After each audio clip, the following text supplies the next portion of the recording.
Greetings, dear suckers. My name's Joe Bob, and I'm very peeved. And welcome back to Scarlet Hollow. Last time, we had a rude awakening of sorts, although we were already awake. And we stole some shit. Good times. Now, to the library. You enter the former town hall.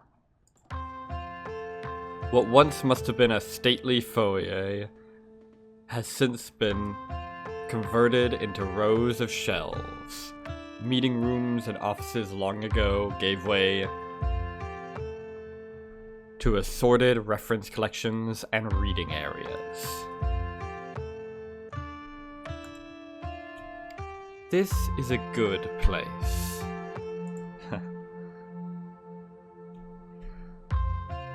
Oh hey, you made it!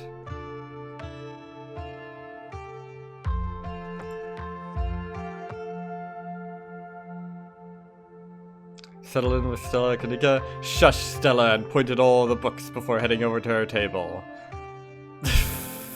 Yes, you gotta be quiet or you'll disturb the books.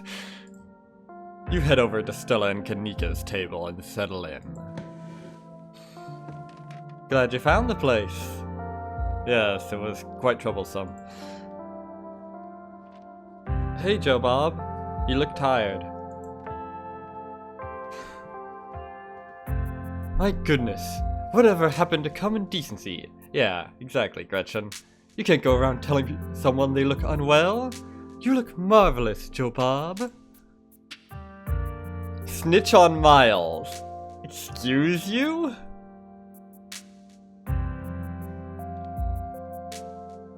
I'm pretty amped up, actually. I've never done a Scooby-Doo before. That's not entirely true.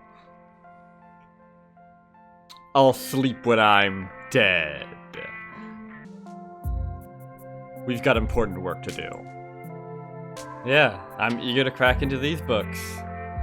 You don't look eager. Agreed. Anyways, I guess we should get started. Hey there, strangers. And literal stranger. We won't be strangers for long. Not with a collection like this. I'm Joe Bob. Oh, gosh, hi, I'm Oscar Gutierrez, Chief Librarian, and only librarian. Joe Bob's in town for the funeral. She sounds so happy about it. A person died, Stella. Oh, I should have known you were a Scarlet. You look so much like Vivian. Do I now? Not that I knew her very well. I was still a little kid when she left. But that Scarlet resemblance, it's, strong. You're just saying words now, aren't you? Not that that's a bad thing. Yep. Oscar's amazing. He practically built this library from scratch. Yeah, I'm a little jealous of what the kids around here get to grow up with. They don't know how good they have it. Yeah, they never do.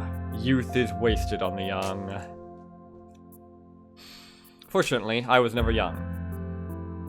Back when I was in elementary school, all the library had was a couple of shelves of boring books donated by old people. Y'all are too kind. But speaking of kids, have either of you seen Rosalita around town? No, she died. She got by the ditchlings, or something worse. Oh well. I don't want to be a helicopter dad, but she hasn't been answering my texts, and I wanted to make sure she isn't getting into trouble out there. You know the crowd she hangs out with. No, I don't, actually. They're good kids at heart. I'm sure they're just up at the old Maxwell place doing teen stuff. Teen stuff, like premarital sex. I went up there plenty of times in my day. But I'll be sure to keep my eyes peeled.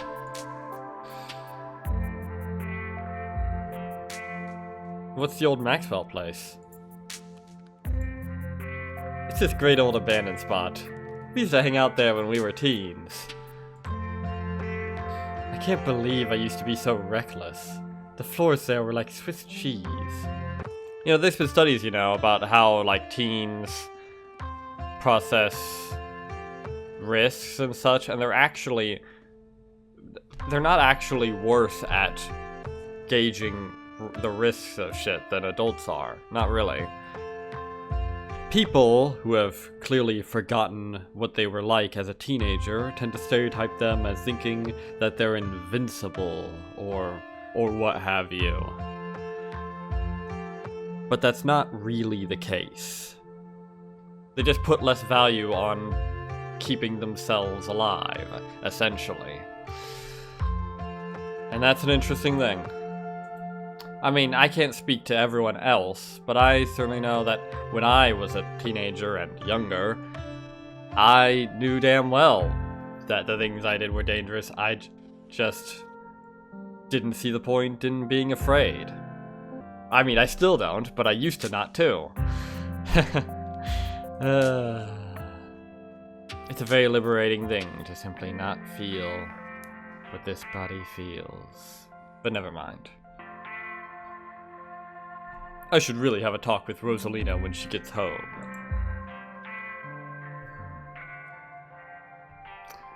Kids are smarter than you think. She can take care of herself. Eh?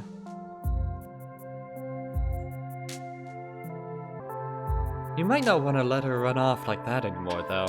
It's not as safe as it usually is around here. I don't know about that. I mean, there's the ditchlings, sure, but it's not like they attacked us. Even when we were in their den, they didn't actually attack. Although they might have been scared of the shotgun, to be fair. They just seemed to want us to get the fuck out. I don't know. Is that so? Kanika's right. There's some weird stuff going on out in the woods. Can't argue with that. That's actually why we came in today. Have you ever heard of creatures called ditchlings? They're a type of cryptid that shows up around places on the brink of disaster. They kind of look like if the Pillsbury Doughboy was a creepypasta.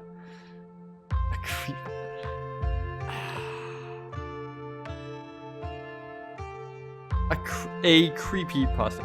A creepypasta is a type of story. That's like saying vampires are a folklore. Or that's not how that works. Kanika's mom told us about them last night after seeing some footage we got in the woods. Ditchlings? Doesn't ring a bell. Dang, worth a shot. Okay, if you were, say, trying to predict a horrible disaster that might befall our town, where would you start looking?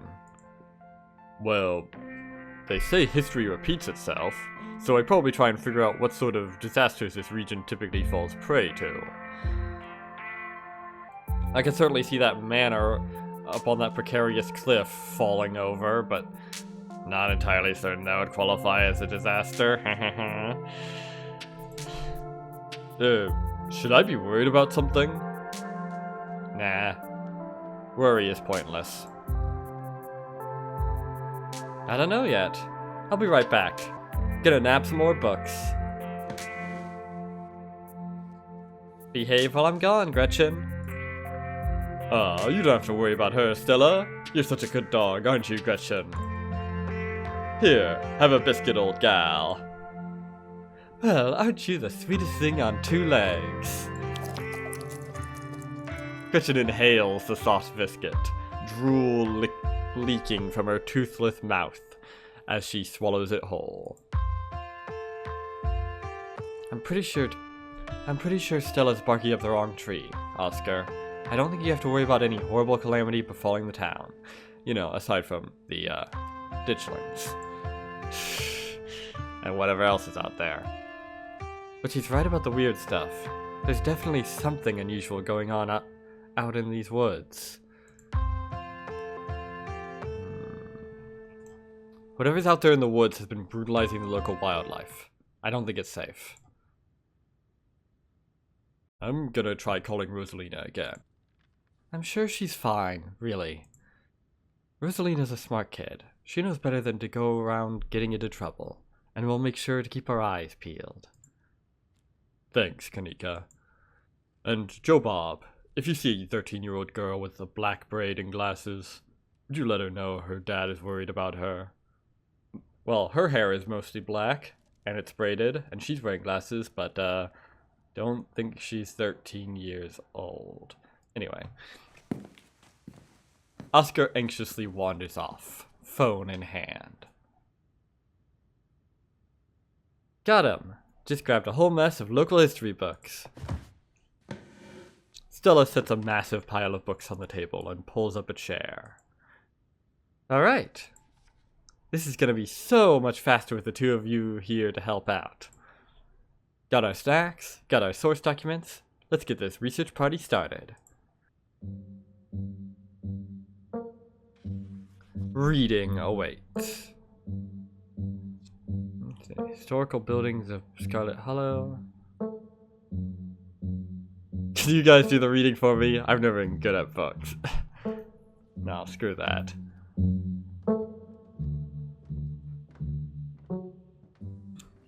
I guess they didn't expect you to have these two and also book smart.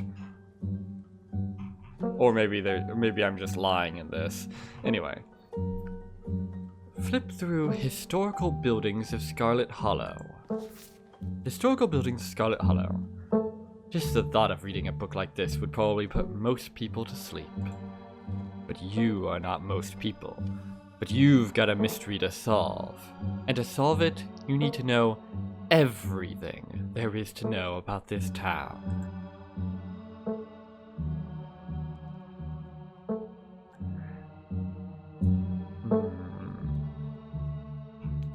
Yep, I was right about this probably taking a million years.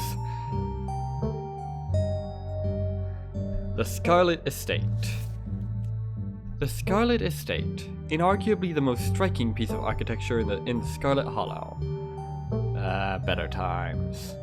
And the most elaborate and elegant estate in the region prior to the construction of the Biltmore in 1895. Andrew Jackson Scarlet chose the location to be atop a hill in Scarlet Hollow's geographic center, so that it might be seen from the town below. Yeah, that worked out. It remains a constant reminder of the family who carved Scarlet Hollow from the wilderness and provided wealth and prosperity to its residents. The Hiram Scarlet Memorial Hospital. First used as a field hospital during the Civil War, it was named for Silas Scarlet's eldest son, who perished in the bloody conflict. It still stands at the end of what is now the residential district of Scarlet Hollow, and has served the health of the community for over 100 years. In the late 1800s, as the town prospered from a coal boom, additions were built onto the house, and it was opened as a change of air clinic, bringing in prestigious clientele from around the world. They believed the fresh mountain air would do them well, and Scarlet Hollow became a tourist destination for patients of all afflictions. The clinic still operates to this day as a doctor's office, and stands as a building of cultural significance. The Scarlet Coal Mines. The original mining facility is no longer standing, having been destroyed in the collapse of 1918. Though the new facility, outfitted with all the cutting-edge technologies of the industry, is in itself a fine example of practical construction, the first iteration of the mining camp was a true product of its time, and what few photographs exist are an interesting peek back at a different era. One can still visit the site of the original Scarlet Coal Mine, though all that remains are a few abandoned tunnels, closed off to the public. God damn it, there's going to be... I can already tell we're going to have to fucking tramp through those abandoned tunnels as they're about to collapse to save someone or some dumb shit like that. The Tremaine Homestead. Situated on the edge of Scarlet Hollow's farmlands, the Tremaine homestead was one of the earliest settlements in Scarlet Hollow, predating even the town's famous coal mines. For many decades, the Tremaine family maintained the largest farm in Scarlet Hollow, but a break in the family led them to split the land in two, and the homestead along with it. Despite the many changes made to the two halves of the Tremaine homestead in the subsequent decades, the original log structures are still visible and maintained to this day. They are undoubtedly the oldest buildings left standing in Scarlet Hollow. The Scarlet Hollow First Baptist Church. One of the first buildings constructed by the Scarlet family, the Scarlet Hollow First Baptist Church, still sits on its original foundation, though the building was reconstructed to accommodate the influx of citizens during the Scarlet Hollow coal boom of the late 1800s. Attendance has dwindled since the infamous mine collapse of 1918, and while the building may have fallen into disrepair, its simple vaulted ceilings still evoke awe to any who enter. Wow, easily impressed. Town Hall. Silas Scarlet personally funded the town hall's construction as the first municipal building in the then small community of Scarlet Hollow, and the now small community of Scarlet Hollow. It has stood at the end of Main Street since before the Civil War, its white-columned edifice withstanding the ravages of the 1860s and continuing to stand to this day, a stunning piece of antebellum architecture. Antebellum meaning, of course, before the war. In this case, it usually means before the American Civil War. After the town of Scarlet Hollow switched to a dog-mayor system of governance in the 1920s, the building has been put to different use, though the upstairs still house the town archives and a special ceremonial office for events with the mayor. A dog-mayor system, huh? Interesting. So the mayor of Scarlet Hollow is a dog. That certainly is what it sounds like. Maybe he's a reverse werewolf. A wolf wearer. Or, in this case, dogware. Dogware just sounds like an insult for some form of software, you know, like shovelware and such. You close the book and put it back. Okay. Flip through Silas Scarlet, soldier, woodsman, leader. Silas Everett Scarlet was born to Colonel Everett J. Scarlet in 1818, one of 12 siblings. He grew up in eastern North Carolina during a tumultuous time in the state's history, and not much is known about his life before he joined the army in 1836. Are you getting this all down? Because this will be on the test.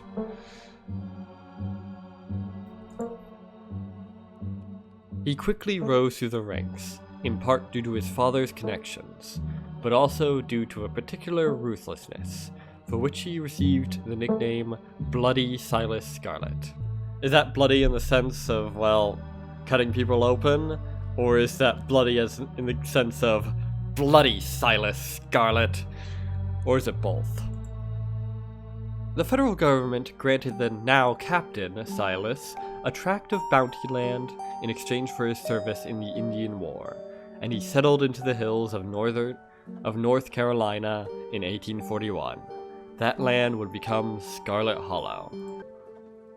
But it started as a simple log cabin, built by Silas's own two hands, occupied by his family of 10, Silas, his wife Mary Joseph Scarlet, and their 8 children. Logging business brought many workers and fellow landowners to the hills, but it wasn't until Silas discovered rich seams of coal running underneath the entire region that Scarlet Hollow was really put on the map. He saved what he could and bought the surrounding hillside at a great discount, cleverly hiding what he knew about the land's true value. Thus, he had all the resources to found Scarlet Hollow's now famous coal mine. You're finished with this one. Wow, is Booksmart going to have straight up doubled the amount of stuff to read? Goddamn. Flip through Veins of Scarlet, a history of the Scarlet Hollow coal mines. Forced into retirement at age 50 due to a war injury from his time in the Indian Wars, exacerbated by his short stint serving as a captain in the Confederacy, Silas Scarlet also lost his eldest two sons to that bloodiest of wars, leaving his third eldest son, Andrew Jackson Scarlet, to take charge of the mine. Under his leadership, the mine prospered, undoubtedly in part due to the growth of the railroad industry. Managed to evade the coal union for decades, making them one of the most profitable mines in the country, Andrew Scarlet built the surrounding town into what it is today, with expensive stone buildings, a bustling main street, and overseeing it all, the elegant Scarlet estate that was, until 1895, the largest and finest feat of architecture in the region. Oh, is that right? They avoided having their workers be press-ganged into the unions for ages. Good for them. You know, there are actually several coal miner unions that formed in the 1800s. It was only around in the 1890s when one actually managed to get large amounts of support from the workers, and that was only due to the workers essentially being forced into joining it due to tactics done by the union. But never mind that. Culminating in the tragic collapse of 1918, it was found that Charles Shaw, the co-manager of the mine, had loosened security measures to increase production during World War I, resulting in a fatal collapse and the deaths of over 160 men and boys, some as young as 10. Ah yes, the Great War.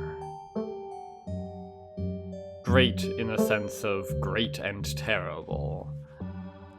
The casualties included Andrew Jackson Scarlet's son, Theodore.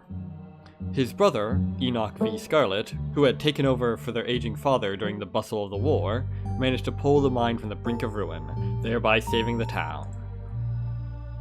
So this is how your family made its fortune. Good for them, I guess.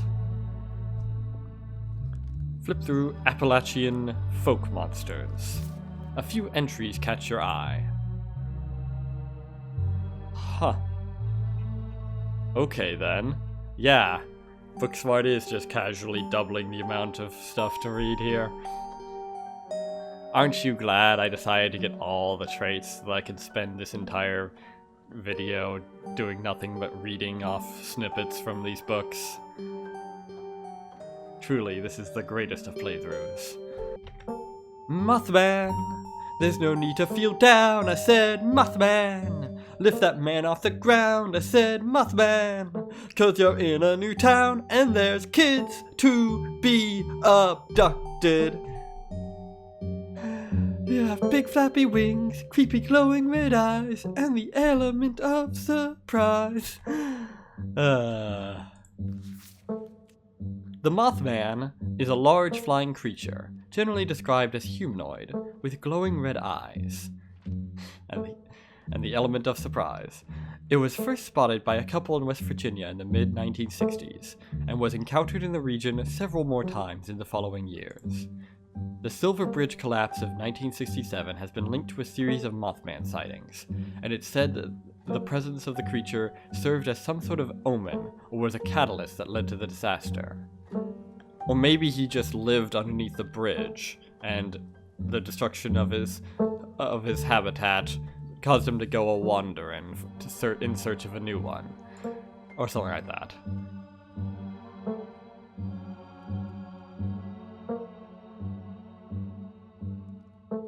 This has since become an important aspect of Mothman, with sightings of this cryptid often taken as a sign that some great misfortune is soon to follow. Wait, is it just going to be that every fucking cryptid is a sign that some great misfortune is soon to follow? Is that something people just describe generically? Well, then that's even more worthless than it already was. The Jersey Devil, a wyvern-like creature that haunts the New Jersey Pine Barrens. Though the Pine Barrens, the place where this creature is said to have been born, are far from the Appalachian wilderness, sightings of the Jersey Devil have been documented all throughout the forests of the eastern United States. Isn't that funny? According to popular legend, the Jersey Devil was born to a woman named Jane Leeds. Leeds, upon realizing she was pregnant with her 13th child, and daunted by the task of giving birth yet again, cursed the child in her womb, proclaiming it would be the devil itself. Yeah, that's going to help anything, idiot. Though born as a normal child, it quickly transformed, gaining a goat or horse's head. You don't know? Large bat wings and a forked devil's tail. Kicking at the family and lashing out with its tail, it flew up the chimney and out into the night, disappearing into the Pine Barrens. Okay. The Jersey Devil is one of the oldest cryptids in North American history, with sightings spanning back through the 1800s all the way to the origin of the myth in the late 1700s. It's said to move with incredible speed and is recognizable by its high-pitched, blood-curdling scream.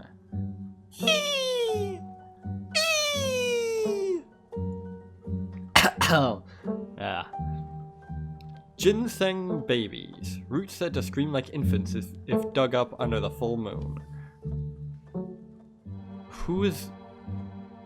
Do people often dig up roots under the full moon? That's an odd thing to do. It's safe to say life was hard in the South after the Civil War. No shit. And during the Civil War, for that matter. And in the lead up to the Civil War. The land and its people had been ravaged by conflict, and many turned to unusual industries to get by, like digging up roots under the full moon, or making up cryptids. One such industry was that of ginseng dingers, or sang dingers, as they were colloquially known, who eked out a meager living for themselves by digging up and selling wild American ginseng. Myths surrounding sang dingers were plentiful, but most prominent among them was that of the ginseng baby. It was said that if you dig up a ginseng root on the night of the new moon, hang on, I thought they said the full moon. Anyway, it'll cry like an infant and leave blood in the earth when it's torn free. That's... Okay, first of all, that's kind of a lame myth. And second of all, that seems like an extremely easy myth to disprove. The parallels to European mandrake myths are clear, and it can be assumed that this myth arose from cross-pollination from European immigrants. Yeah, but mandrakes are at least kind of an interesting myth that aren't trivially easy to disprove. But perhaps on the night of the new moon, you should go out and dig up a ginseng root. See if it cries, and check the earth for its blood. Or maybe you should do that. Maybe you, the author of this book, should have done that, and done the bare minimum to check if this is a real thing. You yourself could have just done that and say, yep, it didn't work. As it definitely wouldn't. So I guess the ginseng baby is just completely false. The end. But no. Because you know damn well that if you set out to find this ginseng baby, you would find all of two things. Jack and shit. And Jack left town. And we can't have that because you make your living off of selling the mystery. Even when the mystery is thinner than the paper you wrote it on. Even the people that made up the myths are more respectable than you. At least they were probably just bozos. For it could be that the myths spread not through legends passed down through immigrant families, but from the unsettling experiences of these Appalachian foragers. No, it couldn't be, actually. Fuck off. And you would know damn well if you did even the slightest bit of due diligence. But you won't. You never will.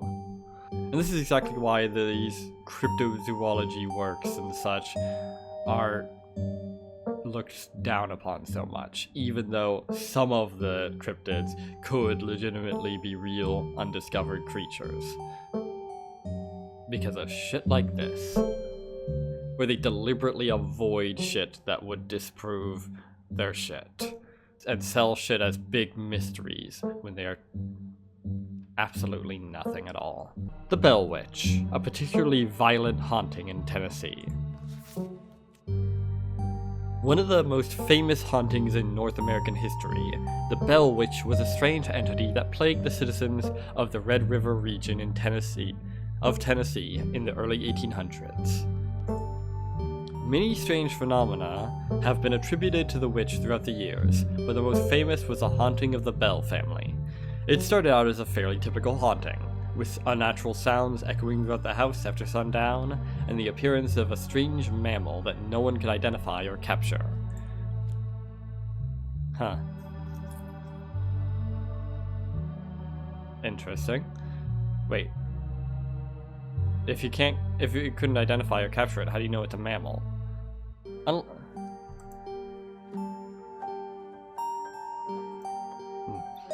Unlike other hauntings, though, these acts quickly escalated to attacks on the family, and in particular the daughter, Elizabeth Bell.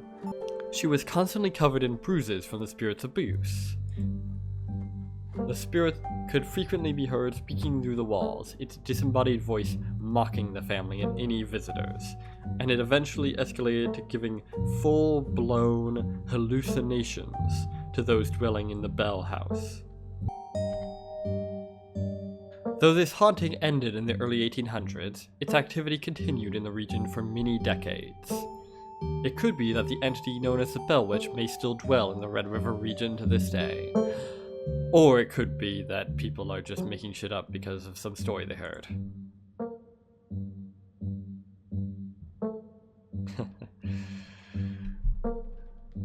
You know how these pagans are. Hopkinsville goblins. Small, silvery creatures that besieged a farm in Kentucky. Interesting. The Hopkinsville goblins case was a supposed close encounter with extraterrestrials in the 1950s near Hopkinsville, Kentucky. During the incident, 5 adults and 7 children arrived at the local police station, claiming that a group of small, chrome creatures had besieged their farmhouse for hours. Interesting. Very interesting. This and the Bell Witch thing. Now we're getting somewhere. When police arrived on the scene, they found bullet holes and spent shells, but little else in the way of evidence.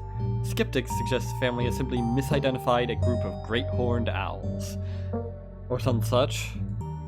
Even so, the incident remains one of the most thoroughly corroborated and documented cases of extraterrestrial contact, even though there's absolutely zero evidence that these were extraterrestrial creatures, and in fact plenty of evidence against it, just from that account. Let's see. Wampus cat, a large cat-like creature with a loud, howling voice, often said to sound like a woman crying out in pain.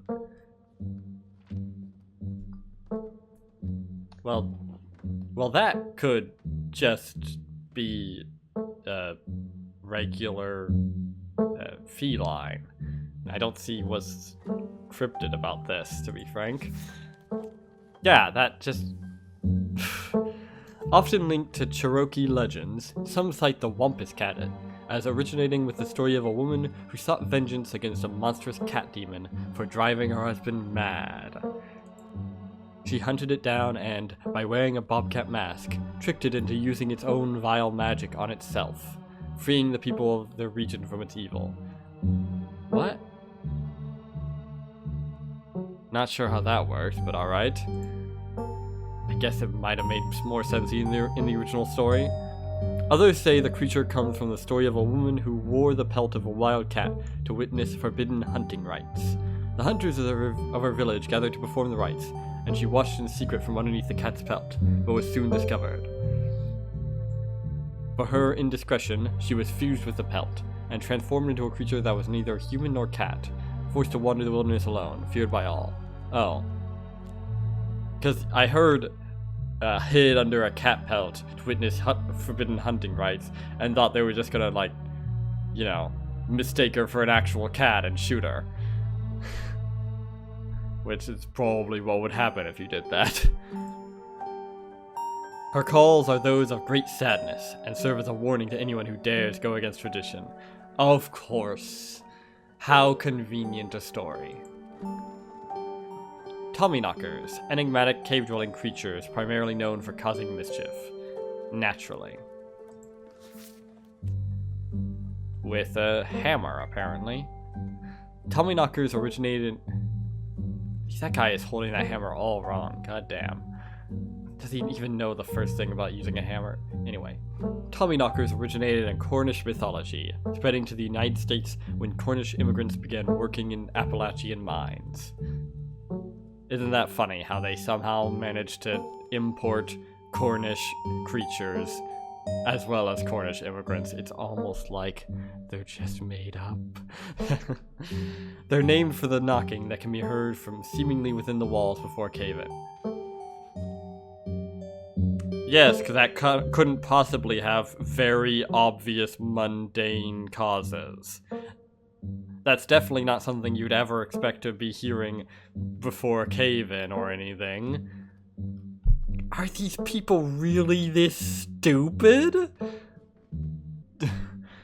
To quote Disco Elysium, see? You can't even read the thing without solving it. Yeah. According to some, the knocking serves as a benevolent warning. Others believe that the creatures take stolen hammers to the supports of mines and collapse them on whoever is unfortunate enough to still be inside. They are traditionally thought to be impish, leprechaun-like beings, but some claim they are the spirits of dead miners forever cursed to haunt their yada yada yada. Yeah. Obviously, like... I'm gonna stop beating this drum. You get the point. Talipo. I mean, the fact that this... And the fact that this book doesn't even bring up the possibility of the very obvious mundane conclusion is proof that this is nothing more than a rag. Talipo. A small creature with a long tail and wide yellow eyes. Long tail, wide yellow eye. You mean a cat? That's sounding like a cat, or some sort of feline. A lot of creatures could be described that way. There was a hunter who lived in a tiny cabin in the middle of the woods, all alone with his hunting dog. One day, after a particularly bad week of hunting, both their stomachs empty, the hunter spied something out of the corner of his eye. Some small creature had gotten into the cabin through a hole, and before he could even figure out what it was, he'd drawn his gun and fired at the thing, his hunger guiding his actions.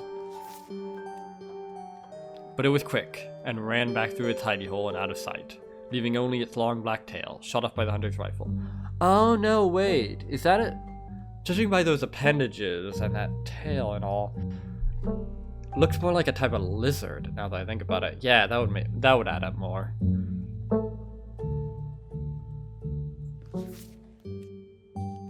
Guess this'll have to do, he said to his dog, and threw the tail in a pot to cook a soup. Although the thing at the end of the tail, is that hair or feathers? Hard to say, and this is just an artist's depiction of it, and not even a consistent one, so I don't know how much I should read into that. He and his dog ate well that night, the tail filling them both up. Well is relative, I guess. The hunter crawled into bed, satisfied, and his dog curled up at his feet. Unless you mean they ate well, as in... well, never mind. He woke up to the sound of long nails scrabbling across wood. His dog was nowhere in sight, only a rumpled spot on the covers where he'd been. And in the gloom, he saw two big, yellow eyes staring right at him.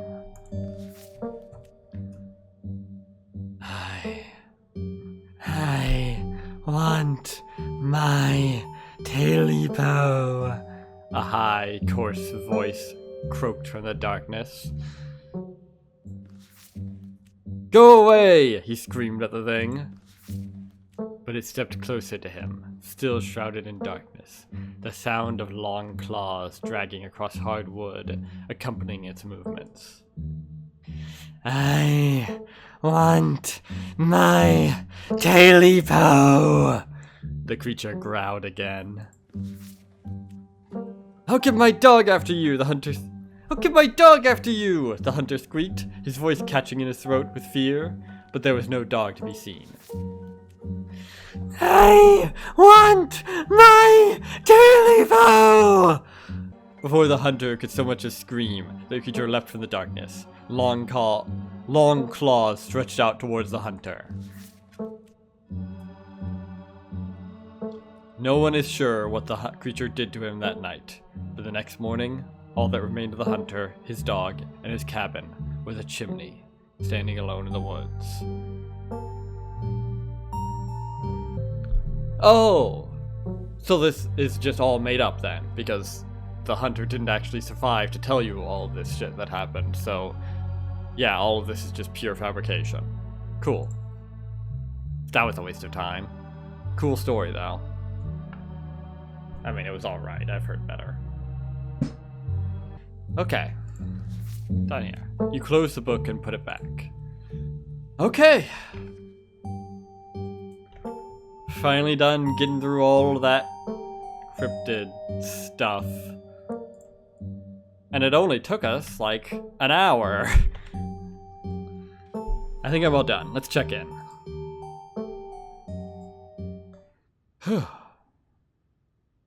Lore Master, read every entry in all 4 books in the library. Alright. I wonder if any of that information is actually going to be useful at all.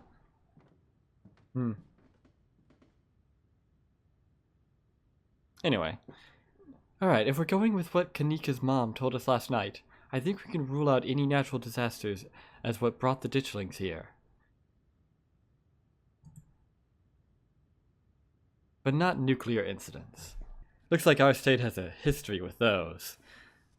What do you mean by nuclear incidents? What about y'all? Find anything? Before you can respond, a handsome black cat leaps onto the table. Stella quickly slams her book shut. Ah, hey Pixel. Interesting choice of name. You might want to close your book. He loves to rip up any paper he can find. And you guys let him into the fucking library? What? And you say that teenagers are irresponsible. Goddamn. Pixel, my dear friend, it's been too long. How have you been? You know he'd be a lot less likely to pull that kind of shit if you didn't treat him like a lovable scamp every time he did. But never mind. Hungry. Did Stella bring the good stuff? Haha, don't worry little guy. I didn't forget your treats. Ah yeah, snack time. Crunch comfs.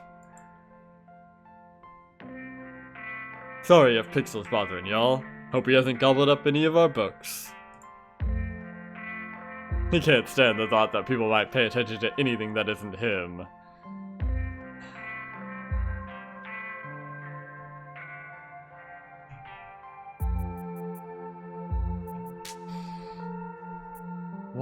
Why the fuck do you let a paper shredder freely wander a library? And they're laughing. Why don't you mind your own business? Have you seen this little guy's face? How could I say no to that? Ah, so yes, I was correct. The only reason he continues to shred paper is because you're a failure of an owner. And people wonder why cats get up to so much shit. It's not because they're innately evil or malicious or mischievous or anything like that. It's because you don't fucking stop it! That's why!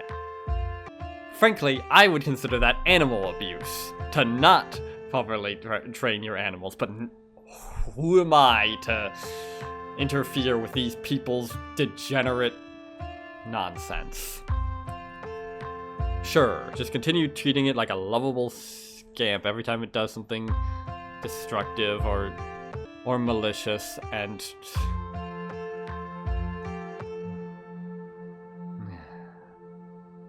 whatever. I'm never gonna get through to pet owners, am I?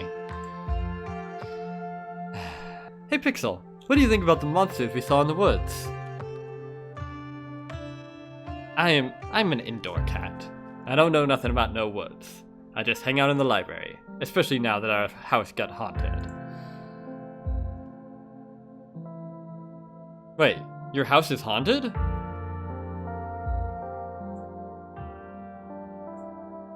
What? Hey, how'd you know?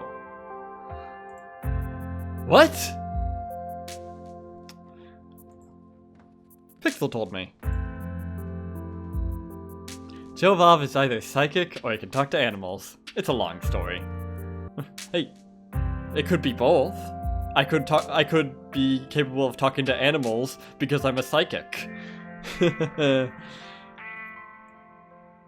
No comment. We've been living in the library for a little bit. It's been great. Way more snacks, way more scritches. Except sometimes there's too much scritches. Hold up, what kind of haunting are we talking about here? Unexplained noises? Objects appearing in strange and unfamiliar places? Ah, Oscar, don't get her hopes up like that. Ah, nothing like that, sorry. The floor in my bedroom just keeps seeping blood, and I've noticed a strange figure in the hallway a couple times. Oh yeah, normal stuff. That barely even qualifies as a haunting. Wait, you've seen a full-body apparition? Can I see it? Stella, it's probably just a dirty pipe or something. Did you not notice the, seeping blood part? I mean, that must be one dirty pipe. But what if it's a ghost? I believe him. If nothing else, it should be an easy thing to prove. I believe him. I can practically feel the haunting as we speak. Well, we do live in the annex behind the building. Y'all are more than welcome to check it out. Maybe tomorrow night? Yes, we'll be there. It's a date. Yeah, that sounds like a fun way to spend an evening. Can't wait to get spooked by some creaky pipes. Alright. Well, you've been a big help, Pixel. I'm sorry you have neglectful owners. I, myself, hold very little malice for cats. And very little of the degenerate affection that many people have. The cat curls up on the table, fast asleep. Alright, I better get back to shelving. Let me know if y'all need anything.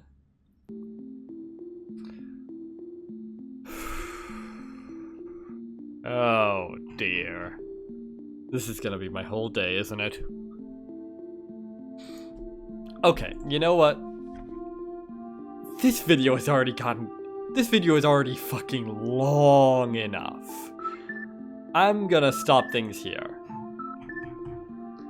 That was a fairly enlightening episode. Got to learn a bunch about the history of this place and the various cryptids, most of which are some of which were very obviously fabrications. And we got yet another chance to establish our ability to talk with animals and get information that we surely couldn't have gotten otherwise. As if we were pulling it out from the aether. Good times, good times. Next time, we'll figure out what the fuck she meant by nuclear incidents. And also, debrief about all this other stuff. probably take another hour to do.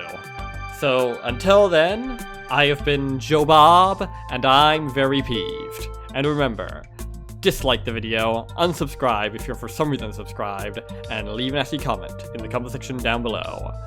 Fuck you all so much for watching, and so long, suckers.